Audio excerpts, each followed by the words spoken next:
तो दोस्तों आज मैं एक बेहतरीन वेब सीरीज को एक्सप्लेन करने वाला हूं जो कि हाल ही में रिलीज हुई है नेटफ्लिक्स पर। और इस सीरीज की कहानी बहुत ही ज्यादा कमाल की और इंटरेस्टिंग है और ऐसा मानना है इस सीरीज की कहानी सच्ची घटना से इंस्पायर्ड होकर बनाई गई है। और इसी तरह की वेब सीरीज आप लोग देखना और पाना चाहते हैं तो प्लीज हमारे चैनल को जरूर सब्सक्राइब कीजिएगा। तो शुरू करते हैं बिना देरी किए इस सीरीज की कहानी को।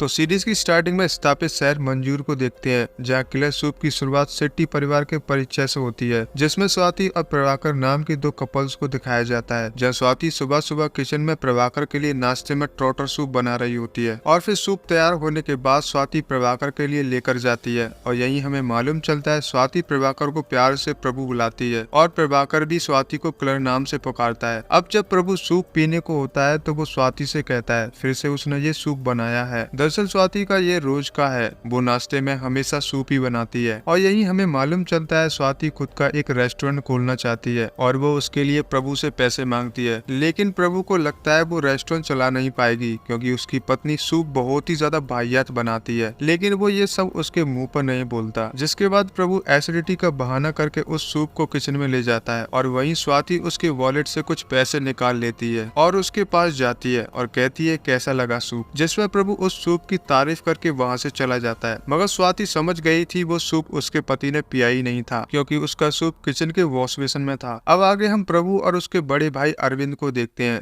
जहाँ ये लोग मालिश मसाज कराने के लिए आए होते हैं और इनकी मसाज एक उमेश पिल्लई नाम का आदमी करता है और इसकी शकल हूबहू प्रभु से मिलती है। जिस पर उसका बड़ा भाई अरविंद प्रभु से मजाक करते हुए बोलता है और कहता है अगर कभी वो उमेश पिल्लई को अपने घर पर लेकर गया तो उसकी पत्नी उसे दिल दे बैठेगी। जिसके बाद हम स्वाति को देखते हैं, उसने अपनी सूप की स्टॉल लगाई होती है और उसी तरह और लोगों ने भी अपनी अपनी वहाँ स्टॉल लगाई होती है। लेकिन स्वाति का सूप पीना कोई भी पसंद नहीं करता, यहाँ तक कि उसका जेठ अरविंद भी, क्योंकि वो सूप बहुत ही ज्यादा बेस्वाद बनाती है। फिर थोड़ी देर बाद वहाँ पर एक फोटोग्राफर आता है जिसका नाम किरण नादर होता है और वो वहाँ आकर स्वाति की काफी तारीफ करता है और बदले में स्वाति उसे सूप दे देती है। लेकिन नादर को उसका सूप बिल्कुल भी पसंद नहीं आता, वो उसे वही थूक देता है। तभी फिर वहाँ पर नादर के पास प्रभु आता है और यही हमें मालूम चलता है प्रभु ने ही नादर को जासूस के काम पर रखा है। दरअसल प्रभु कुछ अन्य परेशानियों से जूझ रहा था क्योंकि वह अपने बड़े भाई अरविंद से एक राज छुपाता आ रहा है। उसका बड़ा भाई अरविंद राइजिंग सन नामक एक प्रभावशाली और शक्तिशाली व्यवसाय चलाता है जिसका मुख्य संचालक एक सफल दवा व्यापार है। लेकिन उसके छोटे भाई प्रभु का कोई सफल करियर नहीं था, इसलिए प्रभु चाहता है वो एक लग्जरी रिसोर्ट का निर्माण करे जिसे उन्होंने लास्ट रिसोर्ट नाम दिया है। प्रभु चाहता है कि उसका बड़ा भाई अरविंद उसके प्रोजेक्ट में निवेश करे और इसलिए प्रभु ने अपने भाई अरविंद के जन्मदिन के अवसर पर एक बहुत बड़ी पार्टी की व्यवस्था की है। हालांकि प्रभु ने पहले ही राइजिंग सन व्यवसाय से बहुत अधिक धनराशि चुरा ली है और अब तक केवल उसकी पत्नी स्वाति को ही इसके बारे में पता है और इस गुप्त रहस्य के बावजूद भी प्रभु को कोई ब्लैकमेल कर रहा है और साथ ही धमकियां भी। और इसी का पता करने के लिए ब्लैकमेलर कौन है तो प्रभु ने जासूस किरण नादर को काम पर रखा है। जिसके बाद वहाँ से सभी लोग चले जाते हैं सिवाय स्वाति को छोड़कर और स्वाति पर नजर रखे होता है किरण नादर और वो कहाँ जाती है और किससे मिलती है। जिसके बाद हम स्वाति को बुर्का पहनकर कहीं जाते देखते हैं और हमें मालूम चलता है वो और किसी से नहीं बल्कि मालिश करने वाले उमेश पिल्लई से मिलने आई होती है। दरअसल इन दोनों का अफेयर काफी सालों से चल रहा होता है और नादर चुपके से दोनों की एक साथ तस्वीरें खींच लेता है और जब स्वाति वहाँ से चुपके से निकल रही होती है तो उसे एहसास होता है कि उसकी कोई फोटोज निकाल रहा है। तभी उसकी नजर एक कार पर जाती है जिसके अंदर नादर होता है और वो वहाँ से फोटोज ले रहा था, इसलिए जल्दी से स्वाति नादर के पास जाने लगती है और वही नादर गाड़ी स्टार्ट करके भागने को होता है। लेकिन चलती गाड़ी से स्वाति उसके कैमरे को छीनने में कामयाब हो जाती है और तभी एक अजीब सड़क दुर्घटना में नादर मारा जाता है और जल्दी से स्वाति वहाँ से 9-2-11 हो जाती है और घबराकर अपने प्रेमी उमेश को घर पर बुलाती है और वो उससे कहती है वो उसे कुछ जरूरी चीज दिखाना चाहती है। जिसके चलते उमेश भी वहाँ पहुँच जाता है और वो उस कैमरे में देखता है नादर ने उनकी गंदी गंदी तस्वीरें निकाली हैं। ये देखकर वो काफी हैरान हो जाता है और स्वाति से कहता है अगर ये बात उसके पति प्रभु को पता चली तो वो उसे नहीं छोड़ेगा, इसलिए अब वो चाहता है कि स्वाति उसके साथ भाग चले और वो उससे काफी प्यार करने लगा है। मगर स्वाति उसे इनकार करके बोलती है वो उसके साथ नहीं चल सकती क्योंकि उसका 18 साल का एक बेटा है और ऐसे वो अपने बेटे को धोखा नहीं दे सकती। और दूसरी तरफ प्रभु का भाई अरविंद उसके लास्ट रिसोर्ट में कुछ भी निवेश करने से इनकार कर देता है, इसलिए प्रभु नाराज होकर होकर जल्दी से अपने घर लौट आता है और घर की बेल बजाने लगता है। तो फिर स्वाति बाहर जाकर देखती है तो वो काफी हैरान रह जाती है क्योंकि उसका पति प्रभु आ गया था। अब जैसे तैसे करके स्वाति उमेश को छुपा देती है और दरवाजा खोल देती है, जिस पर प्रभु उससे कहता है उसे इतना लेट दरवाजे खोलने में क्यों हो गया। तभी स्वाति उसे चिकनी चुपड़ी बातों में उलझाने लगती है, उसके साथ इंटीमेट भी होती है। और जब प्रभु सो जाता है तो स्वाति उमेश को चुपके से घर से बाहर ले जाने लगती है, लेकिन प्रभु की आंखें खुल जाती हैं और वो उस कैमरे को देख लेता है जिसके अंदर उनकी गंदी तस्वीरें थी। फिर प्रभु को उनके अफेयर के बारे में मालूम चल जाता है, इसलिए उनके बीच हाथापाई होने लगती है और प्रभु अपनी पत्नी स्वाति का गला घोंटकर मारने की कोशिश करता है। लेकिन उमेश स्वाति को बचाने के लिए एक ऑब्जेक्ट से प्रभु के सर पर हमला कर देता है और अनजाने में उससे प्रभु मारा जाता है। जिसके बाद उमेश काफी डरने लगता है और स्वाति से कहता है ये उन्होंने अपने सेल्फ डिफेंस के लिए ऐसा किया था, इसलिए उन्हें पुलिस के पास जाकर अपने आप को सरेंडर कर देना चाहिए। मगर स्वाति उसकी बात से सहमत नहीं थी। दूसरी तरफ हम किरण नादर को देखते हैं जिसकी मौत हो चुकी थी और वहीं पुलिस भी आ गई थी और उन्हें नादर के फोन को चेक करने पर मालूम चलता है उसमें प्रभु नाम के एक व्यक्ति की काफी सारी मिस कॉल थी। इसलिए अब सीनियर ऑफिसर तुपल्ली उस नंबर पर फोन करने को कहता है, मगर तभी हसन कहता है आज काफी लेट हो चुका है, इसलिए वो इस केस के बारे में कल सोचेंगे। ये सब बोलकर हसन वहाँ से चला जाता है, लेकिन तुपल्ली को ये केस किसी हालत में सॉल्व करना था। तो फिर वो उसी नंबर पर कॉल करने की कोशिश करता है और वहीं प्रभु की मौत हो चुकी थी, इसलिए किसी को शक न हो तो स्वाति उस कॉल को उठा लेती है। फोन पर बात करते हुए तुपल्ली स्वाति से कहता है कि एक केस के बारे में प्रभु से पूछताछ करनी थी और वो प्रभु को पुलिस स्टेशन भेज दे, जिस पर स्वाति पुलिस वाले से हाँ कर देती है। लेकिन स्वाति शौक में थी, वो समझ नहीं पा रही थी कि प्रभु की मौत को कैसे छुपाएं। लेकिन अगर पुलिस को पता चल गया तो पुलिस उन दोनों को जेल में डाल देगी, इसलिए स्वाति चाहती है अगर पुलिस से बचना है तो फिर दोनों को प्रभु की लाश को कहीं ठिकाने लगाना होगा। इसलिए वो लोग उस लाश को कारपेट में डालकर एक सुनसान से जंगल में लेकर जाते हैं और एक बड़ा सा गड्ढा खोदकर प्रभु की लाश को दफना देते हैं। जिसके बाद दोनों वापस घर जाने लगते हैं तो रास्ते से स्वाति 2 फिनाइल की बोतल्स खरीद लेती है। दरअसल स्वाति ने एक प्लान बनाया था कि वो उमेश को प्रभु की जगह बदल देगी, क्योंकि उन दोनों के चेहरे हूबहू काफी मैच करते थे। इसलिए स्वाति प्रभु का चेहरा उमेश को देना चाहती थी और यही हमें मालूम चलता है स्वाति पहले एक नर्स रह चुकी थी और वो इस काम को अच्छे से कर लेगी। जिसके बाद स्वाति उस फिनाइल में कुछ ऐसा मिला देती है जिससे वो और स्ट्रॉन्ग हो जाए। दरअसल स्वाति कुछ ऐसा भी करना चाहती थी कि प्रभु के ऊपर एसिड अटैक हुआ है ताकि कोई पहचान ना सके कि उमेश पिल्ली प्रभु बना है। लेकिन ऐसा करते वक्त उमेश से अधिक क्वांटिटी में एसिड लग जाता है, जिसके चलते उसे हॉस्पिटल में ले जाया जाता है। और जब इस खबर का पता पुलिस को चलता है तो पुलिस हॉस्पिटल पहुंच जाती है और प्रभु की पत्नी स्वाति से पूछती है कि उनके ऊपर एसिड अटैक किसने किया। जिस पर स्वाति बताते हुए कहती है वो जब अपने गेट के पास खड़े थे और तभी एक आदमी आकर उनके ऊपर एसिड डालकर चला गया। स्वाति की ये सारी बातें सुनकर हसन और तुपल्ली काफी शौक थे। उनको समझ नहीं आ रहा था कि भला उनके ऊपर एसिड अटैक कौन कर सकता है। जिसके बाद हसन और तुपल्ली किरण नादर जासूस के घर जाते हैं और उसकी माँ से कुछ सवाल करने लगते हैं कि नादर क्या काम करता था और उसका लास्ट केस कौन सा था। फिर तभी तुपल्ली नादर के रूम में जाता है और उसके कंप्यूटर को चेक करने लगता है तो उसे चेक करने पर प्रभु की एक वीडियो मिलती है जब प्रभु और नादर एक साथ बात कर रहे थे और उस वीडियो के अंदर प्रभु नादर को बता रहा था कि उसे कोई धमकी भरे लेटर्स भेज रहा है। इसलिए प्रभु चाहता है कि नादर उस आदमी का पता लगाए। और अब तुपल्ली नादर जासूस का रूम चेक करता है तो उसे वही धमकी भरे लेटर्स मिलते हैं जिसके अंदर काफी स्पेलिंग मिस्टेक्स थी और तुपल्ली ये समझ नहीं पा रहा था आखिर इतनी सारी मिस्टेक कौन करता है। और इसके बारे में तुपल्ली हसन को बताता है, मगर हसन इस केस को लेकर बिल्कुल भी इंटरेस्टेड नहीं था। जिस पर वो तुपल्ली से बोलता है वो ज्यादा हीरो बनने की कोशिश ना करे, मगर तुपल्ली ने डिसाइड कर लिया था वो इस केस को किसी भी हालत में सॉल्व करके रहेगा। इसलिए अब वो प्रभु के बारे में और जानकारी इकट्ठा करना शुरू कर देता है और उसे मालूम चलता है कि प्रभु कहाँ और किसके साथ जाता था। प्रभु अपने भाई अरविंद के साथ मसाज सेंटर जाया करता था और उनकी मसाज उमेश पिल्लई किया करता था। तुपल्ली को ये भी पता चलता है जब से प्रभु पर एसिड अटैक हुआ है तब से उमेश पिल्लई गायब है। इसलिए तुपल्ली को उमेश पर थोड़ा शक पैदा होता है। फिर वो उसका रूम चेक करने लगता है तो उसे मालूम चलता है कि उमेश काफी स्पेलिंग मिस्टेक किया करता था। जिसके बाद तुपल्ली इन सारी बातों को जाकर हसन को बताता है और फिर हसन स्वाति के पास जाकर उमेश के बारे में पूछता है, जिस पर वो स्वाति से कहता है वो उमेश ही था जो प्रभु को अक्सर ब्लैकमेल किया करता था। ये सारी बातें सुनकर स्वाति काफी हैरान थी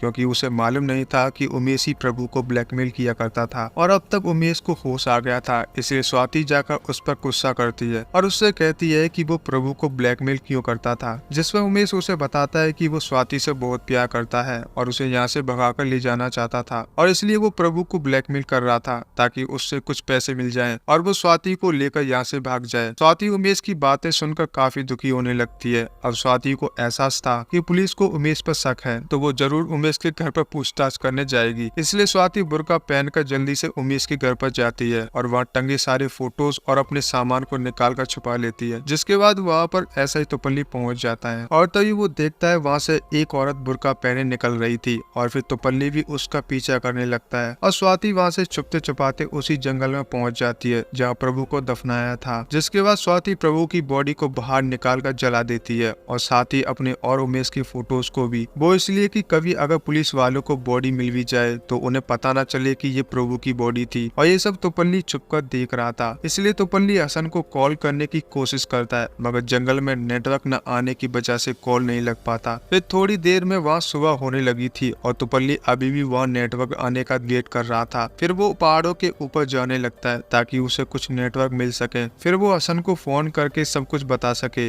फिर थोड़ी देर बाद नेटवर्क आने लगते हैं कि तभी वापस स्वाति आ जाती है और उसे तुपल्ली को देखकर सब कुछ समझ आ गया था तो उसे सब कुछ मालूम चल गया है। और तभी तुपल्ली स्वाति को देखकर अपनी गन निकाल लेता है लेकिन उसका पैर फिसलने के कारण वो नदी में गिर जाता है जिसके कारण उसकी दर्दनाक मौत हो जाती है। अब अगली सुबह हसन को मालूम चलता है कि तुपल्ली की मौत हो चुकी है। ये देखकर हसन काफी हैरान रह जाता है और साथ ही उसे तुपल्ली की मौत का गहरा सदमा लग जाता है और इसलिए तब से उसे तुपल्ली हर जगह नजर आने लगता है। जिसके बाद हसन केस को लेकर काफी सीरियस हो जाता है क्योंकि उसका मानना था तुपल्ली का भी किसी ने मर्डर किया है। इसलिए अब हसन चाहता है कि वो किलर को ढूंढे क्योंकि हसन को ऐसा लगता है तुपल्ली हमेशा उसके साथ रहता है। अब दूसरी तरफ हम अरविंद को देखते हैं जिसे प्रभु के बारे में मालूम चला तो वो हॉस्पिटल उसे देखने चला आया और उसे ये भी मालूम चल गया था कि उमेश उसे ब्लैकमेल किया करता था। इसलिए अरविंद प्रभु से पूछता है कि उसे प्रभु के बारे में ऐसा क्या मालूम था जो वो उसे ब्लैकमेल कर रहा था, लेकिन प्रभु उसे क्या जवाब देता। इसलिए प्रभु अरविंद को बताता है उमेश को उनके ड्रग डील्स के बारे में मालूम चल गया था और इसी कारण की वजह से वो उसे ब्लैकमेल कर रहा था। प्रभु की इस बात से अरविंद काफी गुस्सा हो जाता है और फिर अरविंद डिसाइड करता है वो उमेश को ढूंढकर जान से मार देगा। जिसके बाद अरविंद को मालूम चलता है उसकी बेटी अप्पू फ्रांस जाने के लिए तैयारी कर रही है। ये सुनकर अरविंद अप्पू पर काफी गुस्सा करता है और अप्पू भी अरविंद से गुस्सा हो जाती है और उन्हें दो चार बातें सुनाकर चली जाती है। लेकिन तभी अप्पू का मामा लूकास उन दोनों को किसी तरह से शांत करवाता है और वहीं दूसरी तरफ प्रभु भी अब ठीक होने लगा था और डॉक्टर से स्वाति को मालूम चलता है कि वो प्रभु की एक आंख नहीं बचा पाए जिसकी वजह से प्रभु की एक साइड काफी खराब हो गई थी। ऐसा लग रहा था कि वो भूत हो। जिसके बाद स्वाति प्रभु को डिस्चार्ज कराकर घर ले आती है और वहाँ पर उनका बेटा सैंडी भी आया होता है। स्वाति सैंडी को देखकर काफी खुश थी मगर प्रभु सैंडी को देखकर काफी टेंशन में आ जाता है क्योंकि उसे डर लग रहा था कि कहीं सैंडी को उसके बारे में मालूम न चल जाए कि वो उसके पिता नहीं बल्कि और कोई है। तभी स्वाति बोलती है कि सैंडी 10 साल से हॉस्टल में रहता है इसलिए उसकी प्रभु से खास बनती नहीं थी और वो उमेश को समझाती है कि वो टेंशन न ले, सैंडी को उसके बारे में कुछ नहीं पता चलेगा। स्वाति अगले दिन प्रभु को पुलिस स्टेशन लेकर जाती है ताकि वो एसिड अटैक के बारे में पुलिस को स्टेटमेंट दे सके और वहीं प्रभु को मालूम चलता है कि तुपल्ली की मौत हो चुकी थी। जिस पर प्रभु स्वाति से तुपल्ली की मौत के बारे में पूछता है लेकिन स्वाति कहती है उसे इस बारे में कुछ भी नहीं मालूम है। और उसी वक्त प्रभु के फोन पर एक मेल आता है जिसमें लिखा होता है प्रभु ने अरविंद की कंपनी से 31 करोड़ रुपए चुराए थे और उसमें ये भी लिखा होता है अगर उसने उनकी बात नहीं मानी तो वो उसकी सारी सच्चाई अरविंद को बता देगा। इस मैसेज को पढ़कर प्रभु काफी शौक रह जाता है जिस पर स्वाति कहती है ये बात तो प्रभु और उसके अलावा किसी और को मालूम नहीं थी। मगर तभी स्वाति को कृतिमा पर शक होने लगता है क्योंकि उसको मालूम था प्रभु और उसका अफेयर था। इसलिए स्वाति जल्दी से जाकर कृतिमा के घर पर जाती है और उसे धमकाने लगती है कि वो ये सब करना बंद कर दे। फिर कृतिमा बोलते हुए कहती है वो ऐसा क्यों करेगी जबकि उसे मालूम है प्रभु के पास पैसे ही नहीं थे। जिस बात को सुनकर स्वाति काफी शौक थी लेकिन कृतिमा बताती है कंपनी पूरी लॉस में चल रही थी और यहाँ तक कि उनके ऊपर बहुत सारा कर्जा भी हो गया था और जो भी कर्जा था वो सब स्वाति के नाम पर लिया गया था। ये सारी बात सुनकर स्वाति काफी हैरान रह जाती है और टेंशन में चली जाती है और उसे कुछ समझ नहीं आ रहा था कि वो आखिर क्या करे। और इसी के साथ इस सीरीज का पहला पार्ट यहीं खत्म हो जाता है। आई होप आप इस सीरीज को काफी एंजॉय कर रहे होंगे और अगर आप लोग सेकंड पार्ट देखना चाहते हैं तो प्लीज कमेंट करके जरूर बताना। और अभी तक आप लोगों ने हमारे चैनल को सब्सक्राइब नहीं किया है तो प्लीज सब्सक्राइब कीजिएगा। जय हिंद दोस्तों।